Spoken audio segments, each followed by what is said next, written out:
গত কয়েক বছর ধরে আমি তাকে হারিয়ে ফেলেছিলাম, কিন্তু এই জুলাই আগস্টের বিজয়ের পরে সে দুর্দান্ত প্রতাপ নিয়ে আবার আমাদের সামনে হাজির হয়েছে। প্রচ্ছদটা দেখে সবাই আকৃষ্ট হবেন, এটা আমার বিশ্বাস। আজকে মুক্তি স্মরণের এই যে অভিষেক অনুষ্ঠানে উপস্থিত সবাইকে আমি ধন্যবাদ জানাচ্ছি। আপনারা জানেন যে চারিদিকে নয়েজ থাকে, এইসব এখানে মাইক ছাড়া খুব কষ্ট, গলায় চাপ পড়ে এবং আপনারা কেউ শুনতে পারেন না, শুধু ওই যে লাইভে ভরসা পরবর্তীকালে শোনা যায়।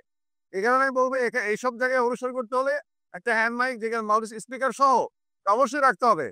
তাহলে যে বলে তারও গলায় চাপ পড়ে, যারা শুনতে চায় তারাও কানে চাপ পড়ে। তো আমি মেহেদী সম্রাটকে অনেক আগে থেকে চিনি, কিন্তু গত কয়েক বছর ধরে আমি তাকে হারিয়ে ফেলেছিলাম। কিন্তু এই জুলাই আগস্টের বিজয়ের পরে সে দুর্দান্ত প্রতাপ নিয়ে আবার আমাদের সামনে হাজির হয়েছে। তার প্রমাণ এবং মুক্তি স্মরণী।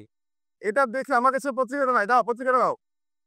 তা আপনারা দেখেছেন ইতিমধ্যেই লিটল ম্যাগাজিনের প্রচ্ছদটা দেখে সবাই আকৃষ্ট হবেন, এটা আমার বিশ্বাস। আমি নিজেও আকৃষ্ট হয়েছি।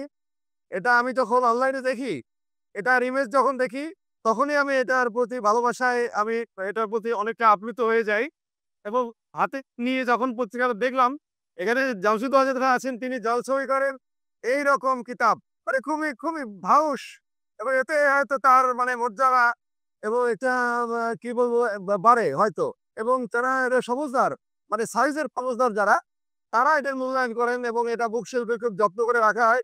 এটা হয়তো বুক শেলফে সেভাবে রাখা হবে না হয়তো, বা বাইরে থেকে দেখাও যাবে না, কিন্তু এটা পড়তে সুবিধা। আমি জামশেদ ভাইকে সামনে রেখে বলছি, এটা পড়তে সুবিধা এবং যে উদ্দেশ্যে আমরা লেখালেখি করি, যে উদ্দেশ্যে আমরা লিটল ম্যাগ প্রকাশ করি, যে উদ্দেশ্যে আমরা বই প্রকাশ করি, হচ্ছে পাঠকের হৃদয়ে কিছুটা জায়গা পাওয়া এবং পাঠকের যাতে এটা কিছুটা পাঠ করতে পারেন।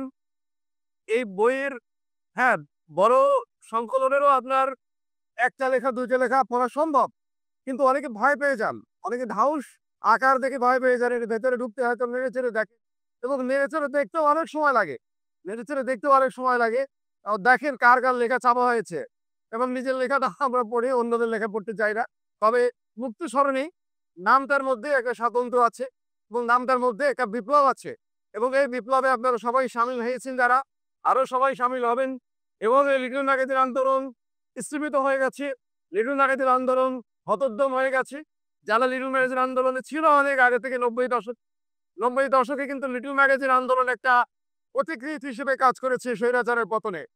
এবং গত জুলাই আগস্টে 2024-এ যে মহান বিপ্লব সাধিত হয়েছে বাংলাদেশে, সেখানে এই ধরনের যারা অনলাইনে ছোটখাটো কাজ করেছে, আইডিয়া মানুষের মাঝে ছড়িয়ে দিয়েছে, বিপ্লব ছড়িয়ে দিয়েছে, সেই বিপ্লব ছড়িয়ে দেওয়ার কাজে এই ধরনের ছোট ছোট কাজ কিন্তু অনেক বড় ভূমিকা রেখেছে।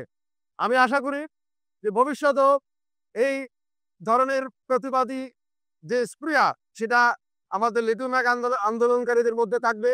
মুক্তি স্মরণের সাথে আপনারা এই স্মরণে দিয়ে আপনারা হাঁটবেন, অবশ্যই আপনারা আপনাদের গন্তব্যে পৌঁছতে পারবেন।